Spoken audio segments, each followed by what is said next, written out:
Howdy, Aggies. A warm Texas welcome to our series, Distinguished Conversations with Hospitality, Tourism and Recreation Leaders. In these sessions, distinguished industry leaders join us on campus as professor for a day. In a recorded discussion with a faculty leader, they share their leadership journey with a live audience. Later in the day, our distinguished guests engage in roundtable discussions with our students and faculty. The following sessions were recorded in College Station, Texas, before an audience of students and faculty. Each contributor has made her or his mark on hospitality and tourism here in Texas and beyond. The recordings are intended as a lasting inspiration for our majors in hospitality, hotel management and tourism, who are the leaders of the future. Our guest today is Davis Phillips, president of Phillips Entertainment and operator of multiple visitor attractions in the San Antonio area. Mr. Phillips is in discussion with Dr. Jim Petrick, professor and associate department head for research. He shares insights about what it takes to be a leader in his particular sector of hospitality and tourism. Please enjoy. Howdy. Howdy. The format for today is we're going to ask a few questions back and forth, and he's going to give you an idea of how he became who he is. And then when we're done, we're going to open it up for questions from you all. So you're going to have an opportunity to ask some questions, and then after the session is over, if you want to come up and meet him, we will be around to shake hands and maybe take your business started if you so desire. So I've known Davis for quite a while. He is an extraordinary friend. He is an amazing father. He is an amazing husband. And we are in this industry if you want to be connected to other people. He also just happens to have an empire down in San Antonio related to our field. So, Davis, I'm going to get started. If you can let them know what that empire looks like right now. Sure. Good morning. I'm so glad to be here and talk with you guys. I was laughing when Dr. King was talking about the tall in Texas award, because it's the first time I've ever been called tall. Short, fat, and bald in the center. Our family has been involved in the travel and tourism industry in Texas going back to the 61 years, about 1964. We started Phillips Entertainment in 2000, but today our businesses we have two different escape room locations that we call Extreme Escape. They're both located in San Antonio. Each location has 5 different themed experiences. We operate the amazing Mirrormains and Laser Challenge on a management agreement. We operate the Buckhorn Saloon Museum and the Texas Ranger Museum that's in San Antonio on a management agreement. We opened one of the most unique things that we've ever done. We opened up a bar, a themed 80s and 90s bar called Be Kind and Rewind. And if you ever have a chance to look at it on Instagram, it's Be Kind and Rewind SA. It is really, really cool. And that thing has been open a little over 2 years and has done exceptionally well. So we have those different businesses. We are about to begin construction on another project, 20,000 square feet on Alamo Plaza. And this is going to be the single most expensive project we've done. We're going to build another tourist attraction and another theme bar concept. It won't be Kind of Rewind, it'll be something along that kind of themes line.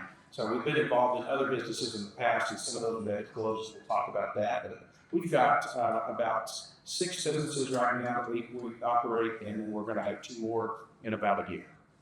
Thanks. Dave, you let them know how you got started in our field. Yes. My grandparents owned and operated Ocarina Springs in San Marcos, Texas. Most of you probably now have heard of that. That was a small miniature theme park in San Marcos. And before we had Six Flags and SeaWorld and major theme parks across the state, this was the #1 paid attended attraction in the entire state. And it had Ralph the Swimming Pig, which was a national icon. It was on 60 Minutes and ABC News.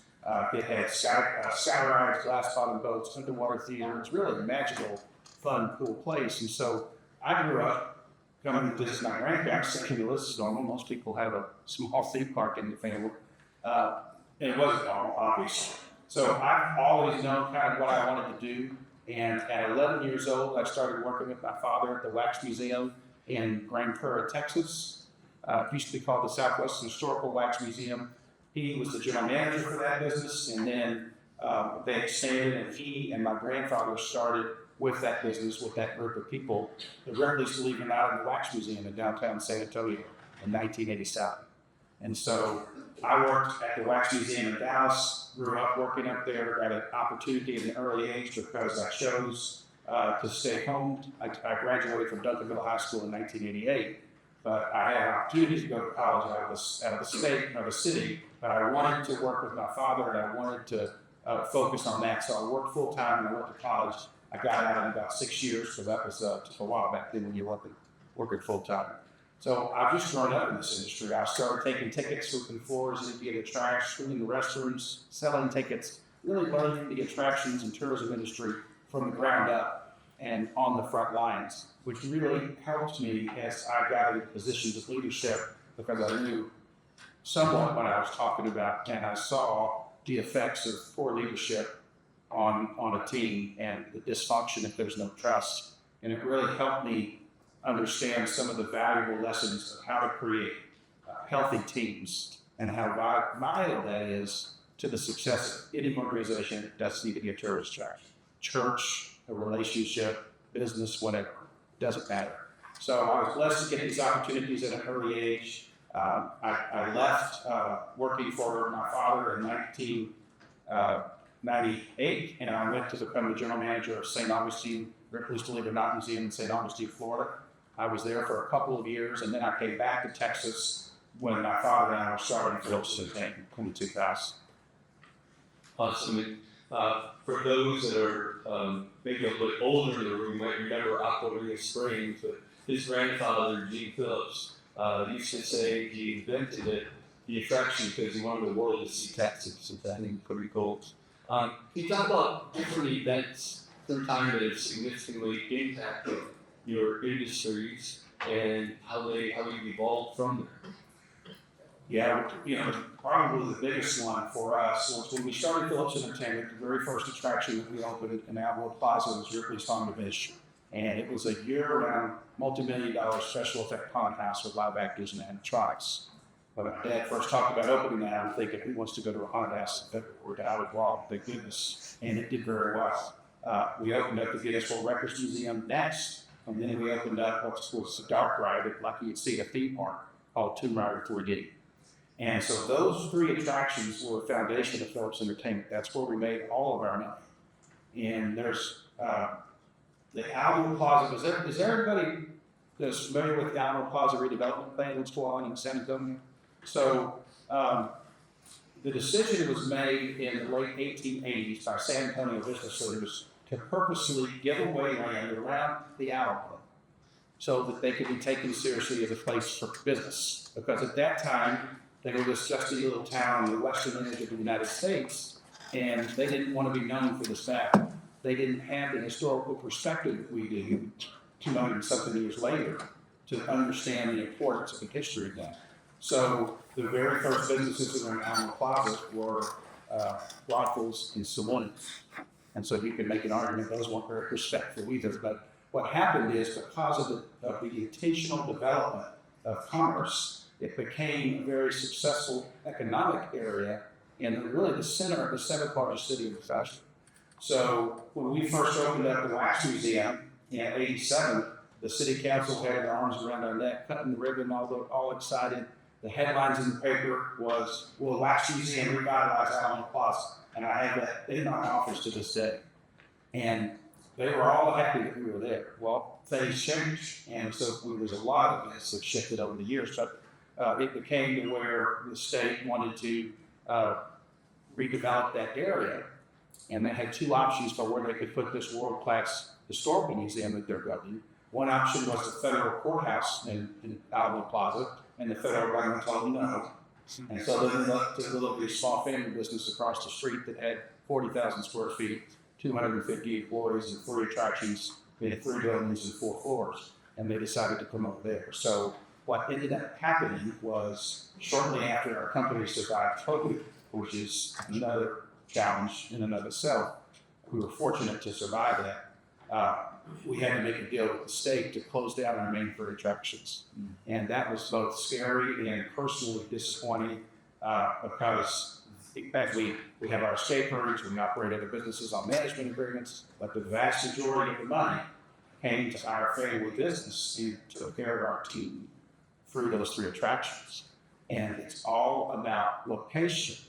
And I told the city of State and Title, if you were to rebuild us in a building of gold and just swing us around the corner, it would go out of business. Because for a walk-by tourism attraction to succeed, it needs, visibility and accessibility and proximity to people.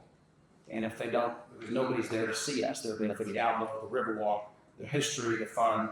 But by virtue of the locations is how we create the fun versus visual that people would see, they didn't want to come in. And so they're going to take away our space. And now we've got to go figure out how do we survive that? How do we adapt? And that was probably, I told Jen, we were talking last night, the last 5 years have been the most cataclysmic change I've ever seen from our company. Losing those 3 businesses forcibly, they paid us. So thank you very much. When you put it down to somebody's head and say, hey, take the check out, we'll sheet and appreciate that. So we had to figure out how to pivot and what to be able to do. And so in the process of, in the same exact time our small little family business was closing these 3 attractions, we were also securing space and for a future project and having to put in souvenir retail to pay bills, because we couldn't put it in an attraction yet. And then we were also about to open Be Kind Real, this brand new bar concept, and our background had been in attractions. So that was a very, very tough time, and the transition, change, and that's scary. People process change stressfully. That can cause stress. It can cause grief, because many people process change as loss. And so that's a tough thing to navigate. And that's been probably the most difficult thing we could ever have to deal with. The other thing is my dad and I started Phillips Entertainment 25 years ago, and he's passed away now. And so, there's that emotional connection. And it's certainly not more important than my wife and my children. But if you ever have a business that you start and the amount of work and effort that it takes to be successful over time, sustain success, it's an incredible amount of work. And small businesses work harder than big ones. Big ones have lots of people to help them. Small business owners wear many hats. And it is my job never is to fight. I'm never done.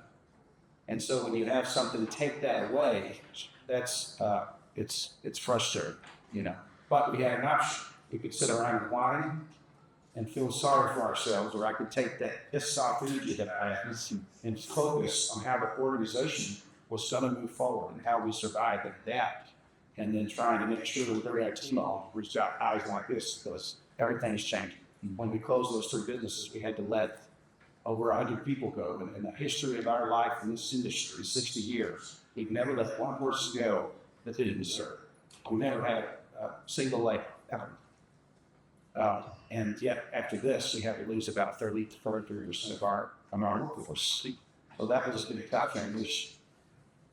You talk about wearing a bunch of different hats during the days. What does a typical day look like when days so short? Well, one of the things that I like is that every day is a little bit different. It's not the same exact thing. If I don't have morning meetings, typically what I do is the first thing in the morning at the office is I get into my e-out, which can just swallow you up if you let it.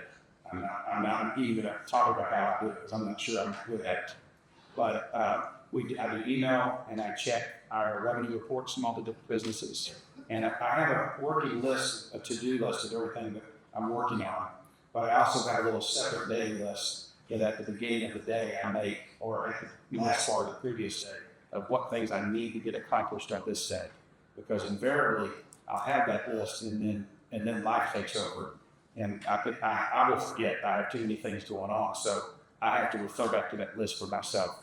And it always makes me nervous if I'm in a meeting with people and we're talking about all these things that need to be done, and then I write anything down. I'm like, no, yes, you got to think not to know you're out of the line if you're going to forget something.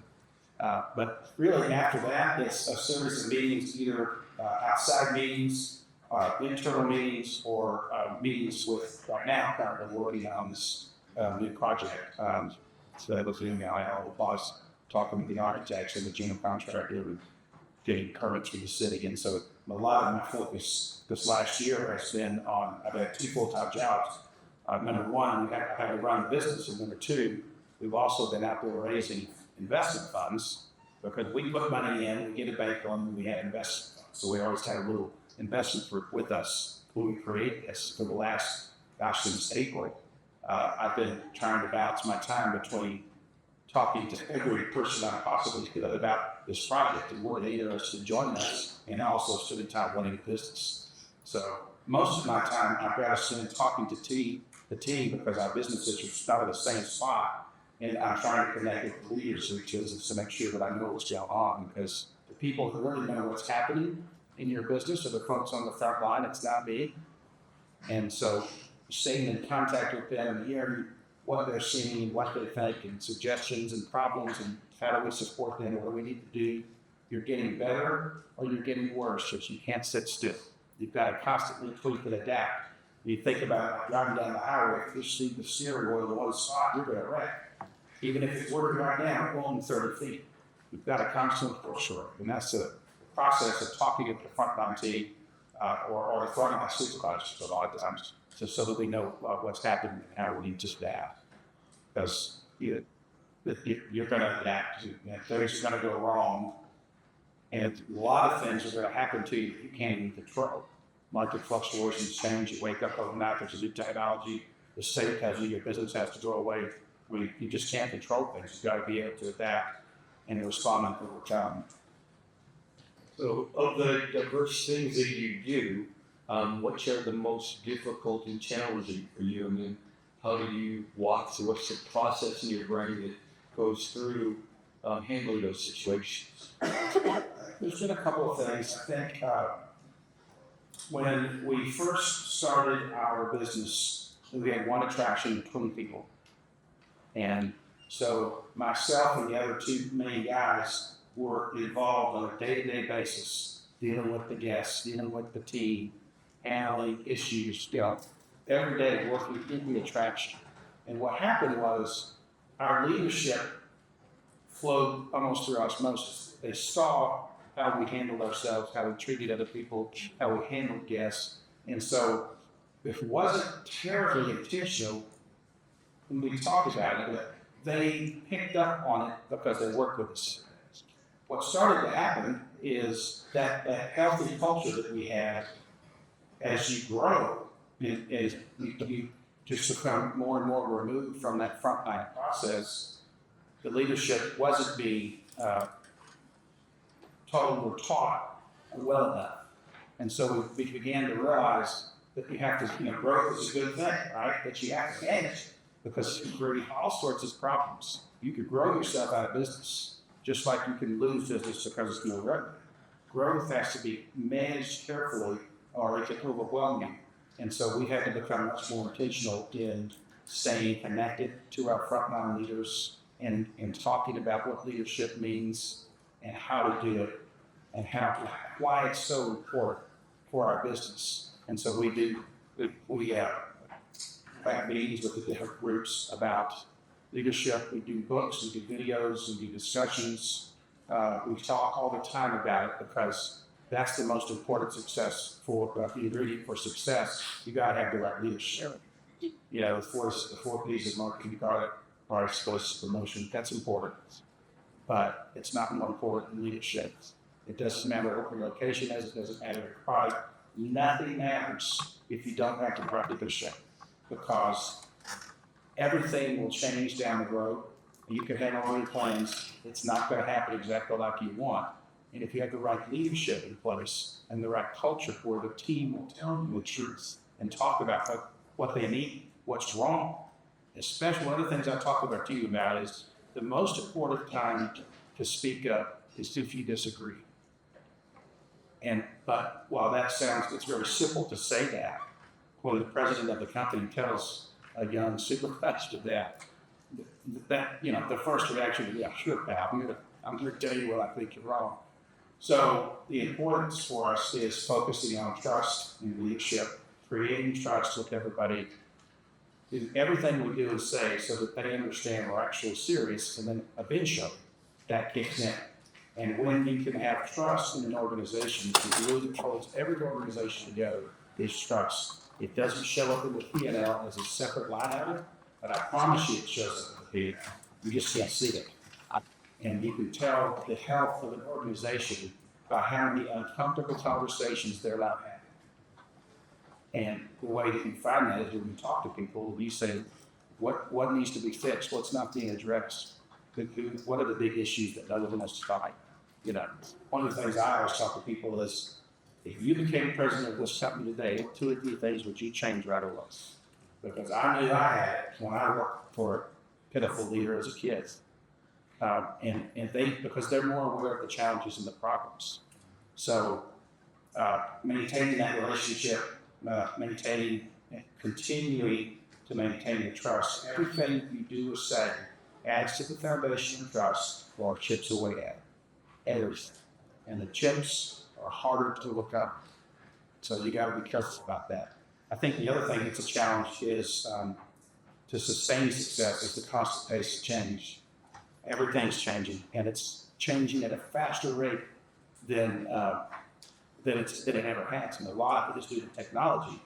I saw a quote, Rick Warren at the Saddleback Church said, when the amount of change that's occurring around your organization is faster than the change occurring within it, you're becoming irrelevant. And it doesn't matter that you're aware. It doesn't require your awareness or your acknowledgement, or you'd have to agree. It doesn't matter. It's happening. And so understanding what these changes are and how to identify and how to respond to them, how to stay relevant, is real critical. When we first opened the Wax Museum in 1987, you walk through a place, you look at a hole in the wall, and there was a set, and it had a car in front of it and a beam, and you couldn't touch it. And when we opened up the Ripley's, believe it or not, most everything was in a box, and you couldn't touch it and see it. And we thought, ooh, this is interactive. It was called Lift-A-Flat, like in Sarge portion, Lift-A-Flat. And we thought, ooh, this is great. We get to be involved.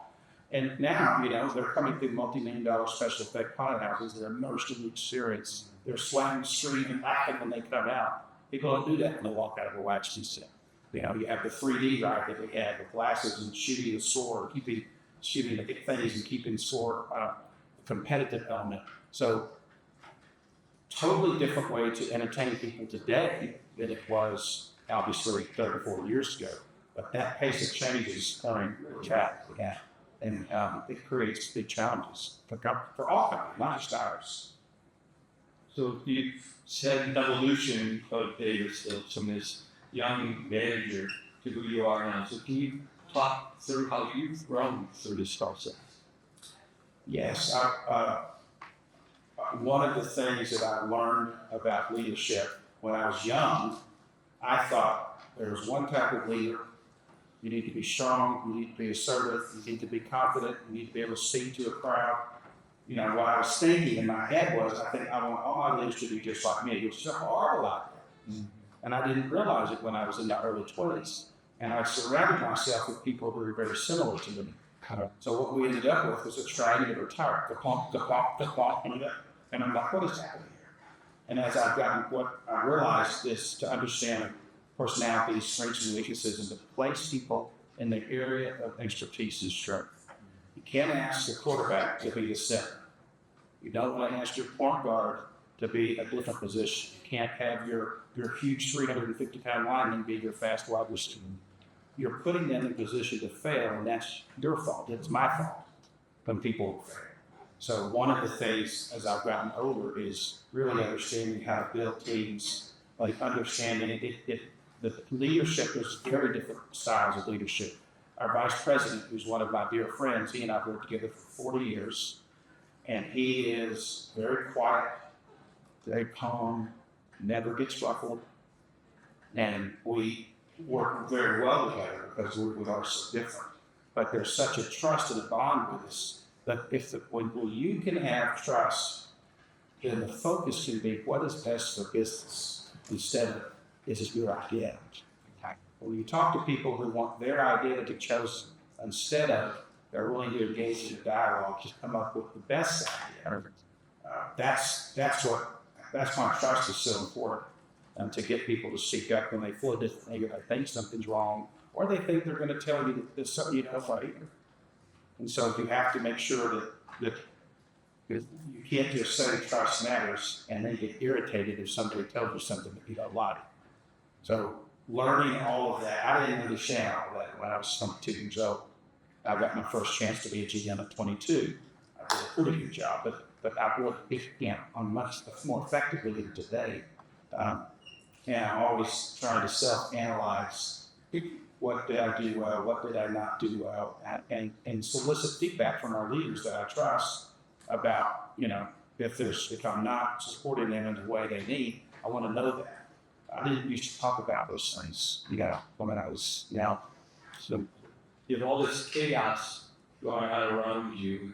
How do you gather that information related to what's going on in the environment? Yeah. And with your employees, how do you capture that information?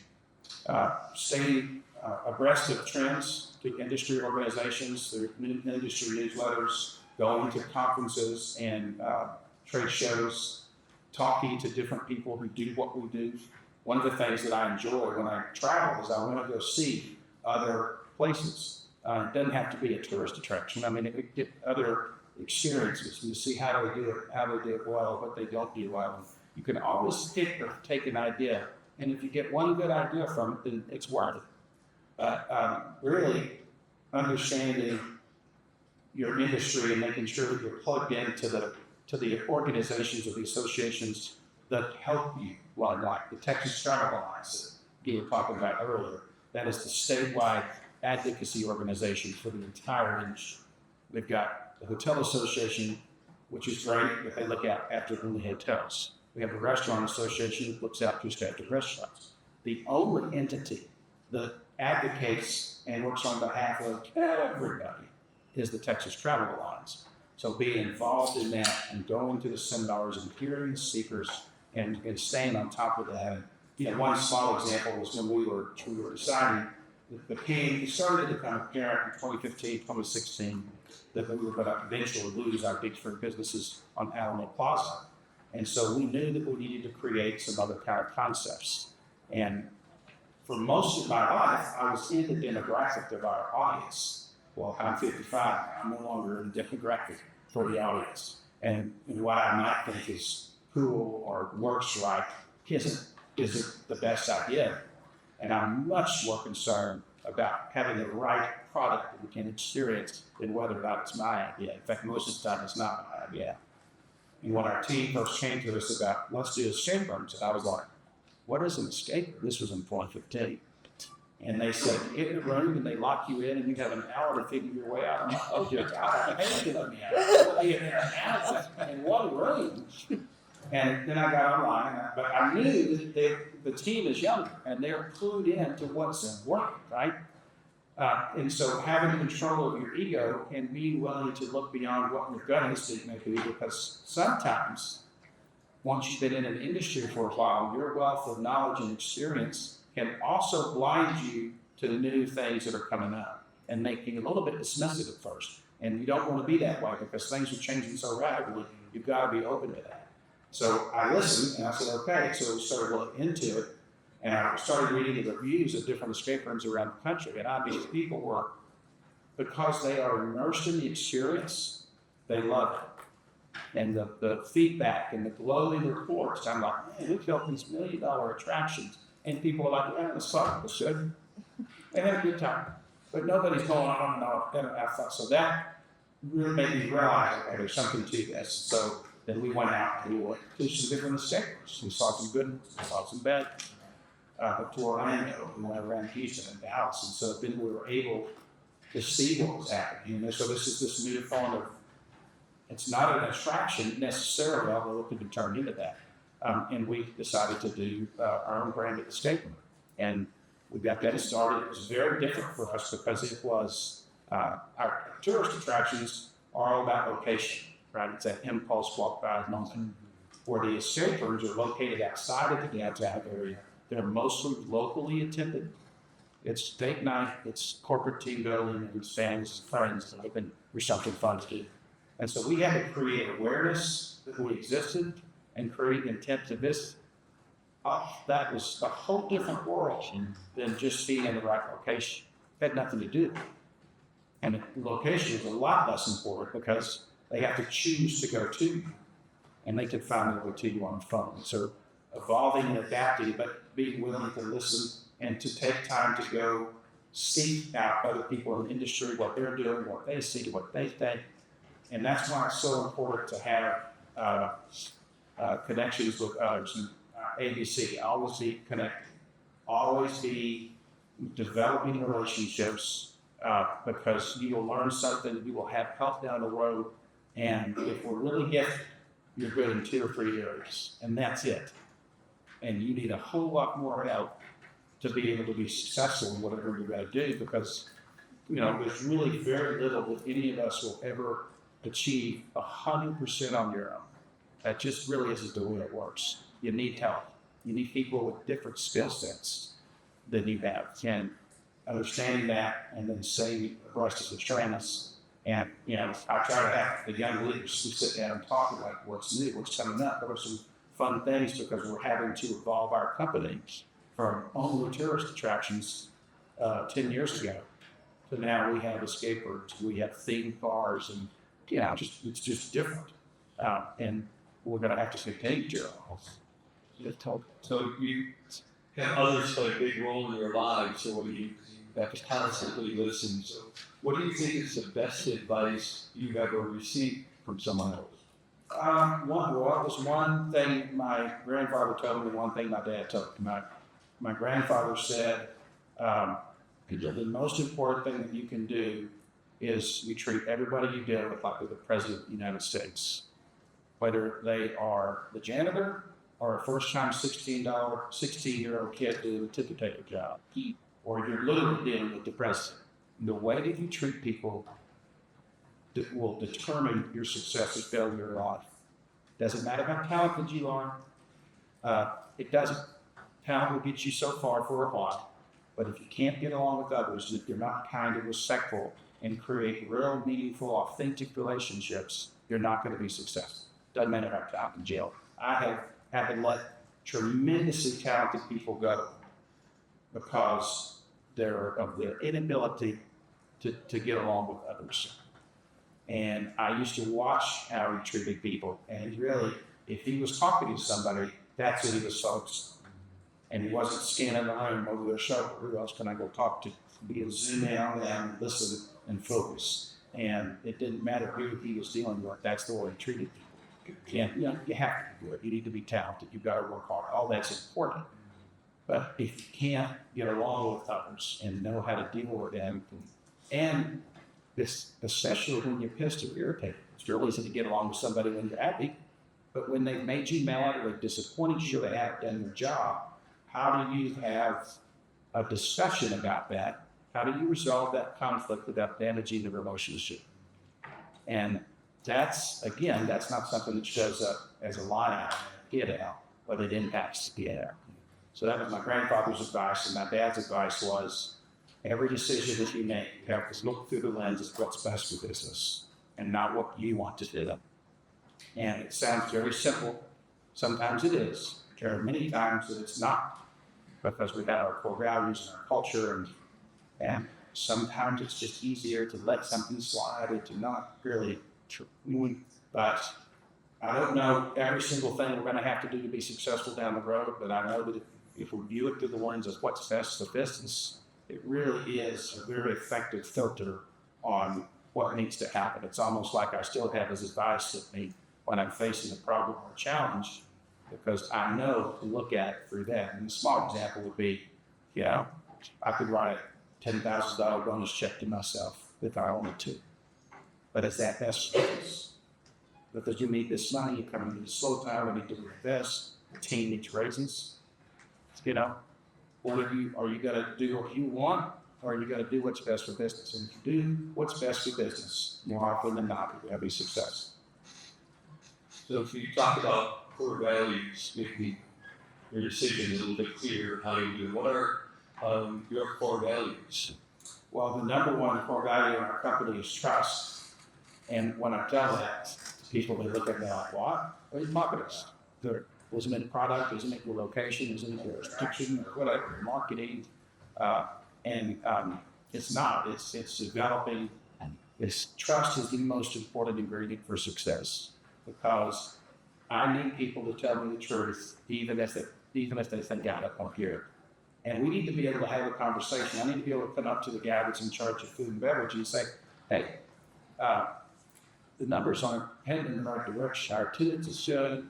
You're happy, but our spending and food and beverage is down. Well, attendance is up. Something wrong? What's going on? And he needs to know that I'm not. I always tell everybody, you don't have to worry about line fishing. One of my things I have to do is filter my own thoughts because I tend to be very direct and blunt. My dad told me one time you don't have to express every thought you have, the ones that you have. In fact, it's better if you don't. As I've gotten older, I try to get better at that. But, well, hell, it's right out of my head. That's subject. Trust? Yeah. Yeah. I need to create the environment where people will tell us what needs to be done. They are very keenly aware of what's wrong and what they think would help it. But if they don't believe that I'm willing to listen, then we can't talk about what's wrong. So I did talk to the food and beverage guy. I need him not to be in a wad that he thinks I'm not doing good. He was trying to say that I'm not doing my job, and so I'm not going to tell him the truth.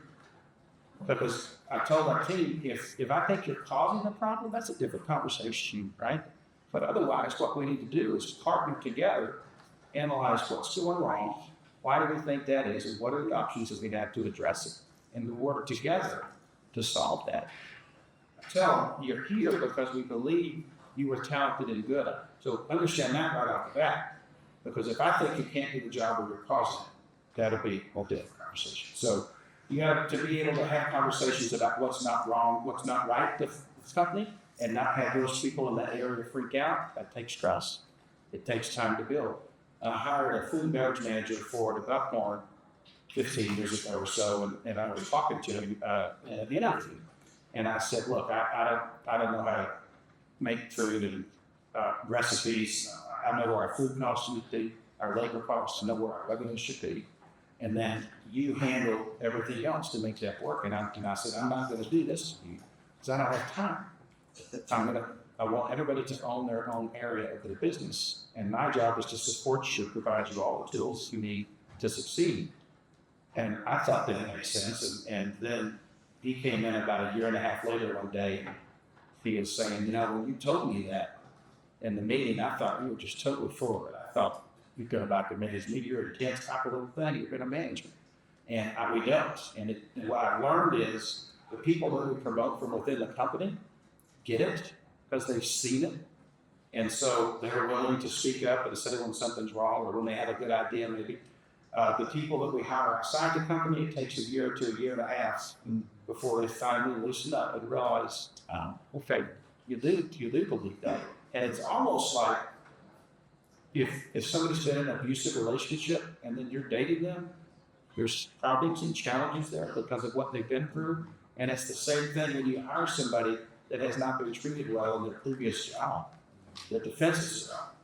And so developing the relationship, being sincere with things, creating trust takes time, but you can't have a conversation about how to improve your company if nobody can tell you something's wrong. And I'm going to be the last person to know it because I'm not there on the front lines. Awesome. You're taking in all this information constantly, and right now you're processing it. And how do you see the information you have right now evolving over the next 10 to 20 years? So where's Phillips Entertainment going to be over the next couple of decades? We're going to be a lot different than we are today. I don't know exactly what it'll be, but with the right leadership in place and the right mindset, we will continue to evolve. 10 years ago, we didn't have escape rooms and bars, theme cars, and now we do. And I will probably continue to look for new things. I know that in San Antonio, there is if you haven't heard about it, it's called Project Marble. The city's calling it this project to bring the Spurs back downtown into downtown. They used to play at the Alamo Dome, and then they built AT&T Center out east, thinking that if they built it out there to develop around it, and any development at all. So there's a discussion to bring it back downtown, build a new arena, and create an entire entertainment district around in the hemisphere parking areas. So you've got the Alamo redevelopment plan. That's about a $600 million plan. You've got this hemisphere park being developed. That's in phase 2 or 3. And then at the other edge of it is this new mechanic district complex, which we've been talking about for decades. The mechanic district in San Antonio, bars, the House of Blues, nightclubs, restaurants, attractions, all sorts of fun things, but anchored with this new arena that the Spurs are building downtown, which would be a game changer to downtown. It's real swing and miss when the Spurs left downtown and went out to the northeast, and it has not a good economic move. So that's a big project work that takes some time. But I don't know what challenges we're going to face in the future, but I know that if we got the right leadership and the right culture, we have an opportunity to navigate those challenges to be successful. So I would say the next 10 years we'll have something else besides the skate room, bars, and attractions. Still the sense of dead arts. Made virtual out of this future.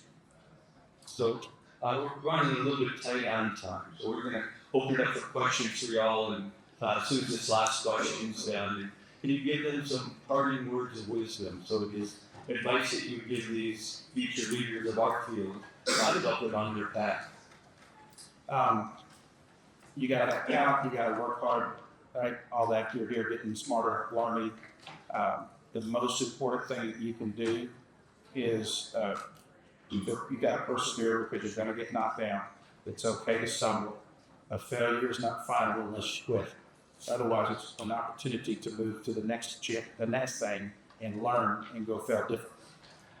And how you treat people matters. How you handle yourself when you're frustrated or disappointed matters. And everything you do or say is adding to or chipping away your own reputation, and then also the trust that you're creating with others. And then the only other thing I would say is make sure you pick a profession that you have a passion for. You're going to spend most of your working hours working. And if you have a job that you don't like or hate, it's hard to love your life if you hate your job. And if you love your job, it doesn't feel like work. And that's really critical. I know so many people who sadly don't like what they do for a living. I'm like, yeah, go do something different. This is a free world. You don't have to do this. You get a choice. So hopefully you guys know what you're passionate about, what you're good at, and you can pick that out and make a living from it. Because it's way more fun when you enjoy it than when it's just a jail week. Sure. Oh, man. Can you give me an initial round of applause right now?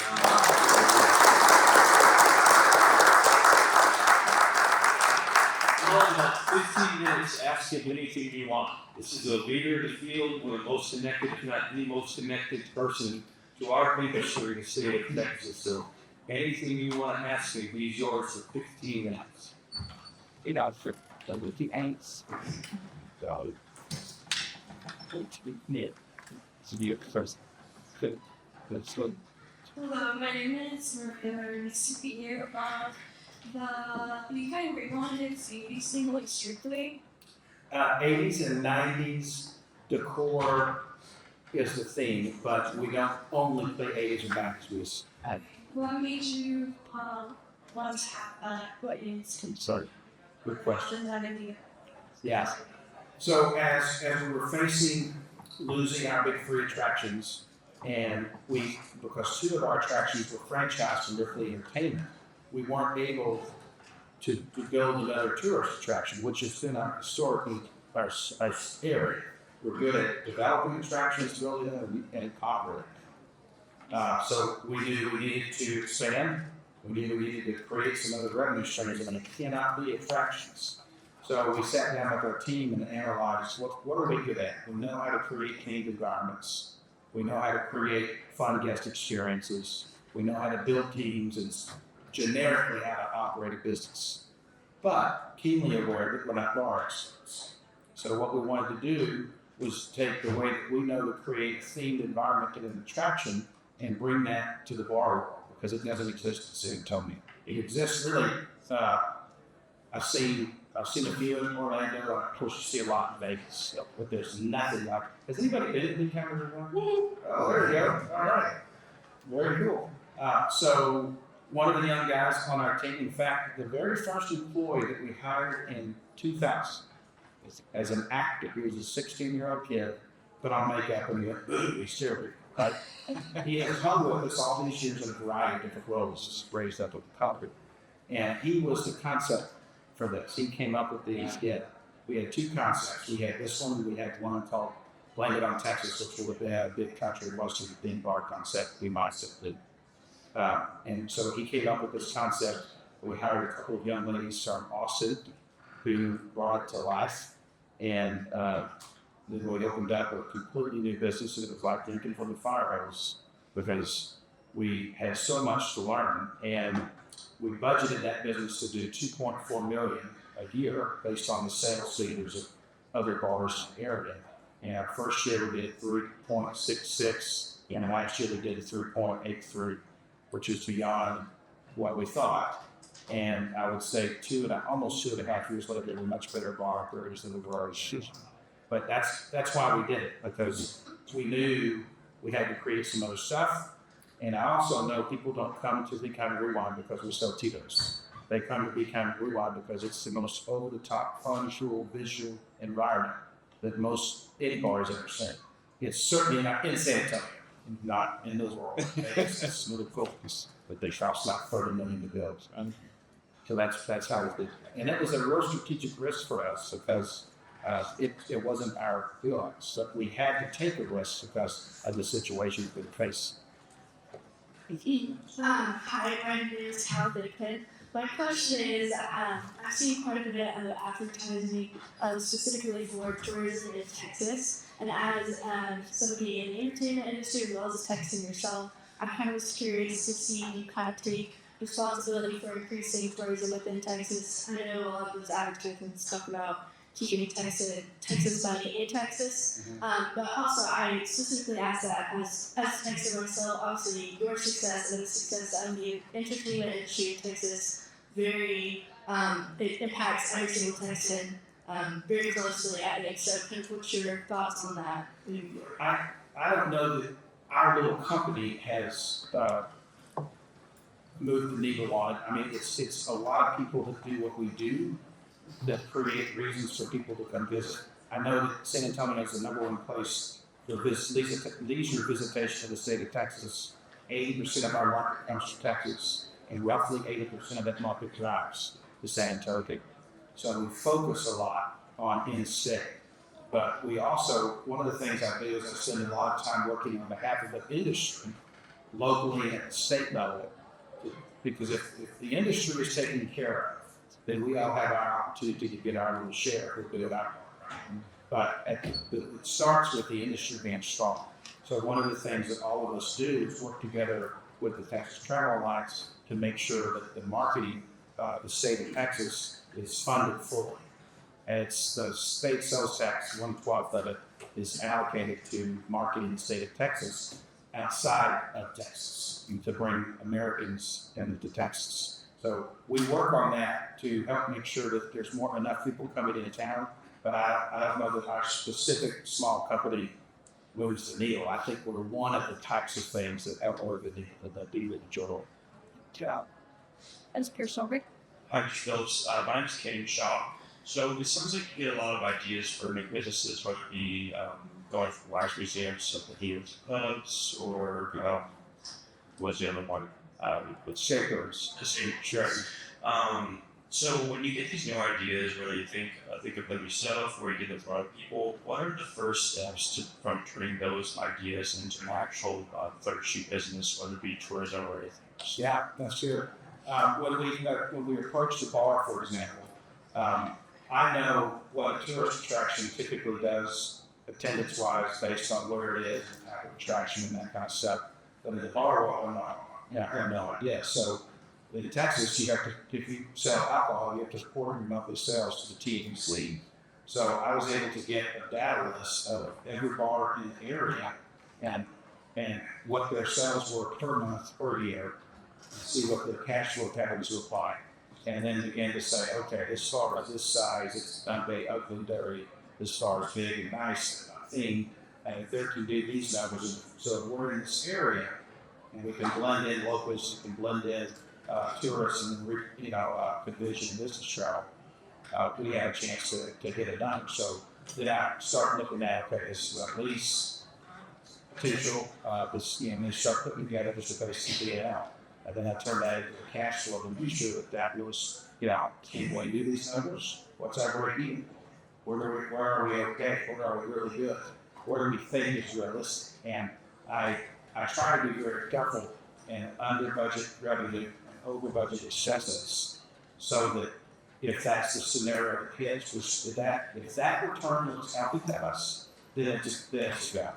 Like the project we're working on now, we're projecting lower numbers for attendance for the attraction and people we've ever done, and a little bit lower numbers when we get to bars. That's just our process. Right? Making sure gathering industry data on what the likely revenues will be, and then working backwards with extents to see if it makes sense. How much cost to build, you need loans, those type things. Especially if you don't, we really had to do a lot of research. I had to convince my wife that I really was doing business when I went to Dallas and Houston and Orlando and Austin to play bars with our team. She's like, what the hell? That's not a business trip. I'm like, yeah, it is. It really is. We were going to school, fun theme bars that were grossing high dollars. I wanted to see what it is they are offering. And almost none of them offered that kind of environment or experience like your ratings. So if you ever in San Antonio, we need to check that out. And one last question. That's my name's Sally. It's out. So college students have offered critique for being very generic about America. And I was just wondering, when can we expect some of these more unique entertainment opportunities from college station? What do you think might lead that church? Well, I think a theme bar could probably do well. I don't know if the tourist attraction, because tourist attraction needs a large collection of people all the time, right? And I don't think College Station has the attendance to support something like that probably, but I think, I would imagine, a fun, cool theme bar could do very well here. Might be something that we look at. All of our businesses are in San Antonio. I was telling Jim coming over here, this is a weird thing maybe for somebody to say this in charge of the company, but I don't want to grow just for ego. I want to have a nice balance of life with my wife and my children and my grandkid, and I want to enjoy myself a little bit. I don't want to work 100 hours a week. We need to, and then we started a new project. But growth is difficult on the team and on the leader and on the family. And so, I'm okay with the fact that our businesses are in San Antonio. San Antonio is such a unique, fun destination for our industry. There's still a lot of opportunities for us to build out in the town and get to still be healthy. But I think a cool bar could work with. Okay, Dr. King. Dr. King has something to present to you, and then we'll I did that. I think a fun bit to do here. That was fabulous. There was that interaction with the part of speaker, leadership. I think the students of the audience hopefully are inspired by that story. You can see a bright future in this industry, and we've learned a lot about San Antonio as well. So I'm going to present you with this certificate. This certificate is proudly presented to Dave Phillips as Professor for a Day. We thank you for your time serving as Professor for a Day. Your ability to engage and to share your knowledge has made a lasting impact on the learning experience for our students. So That's awesome. This is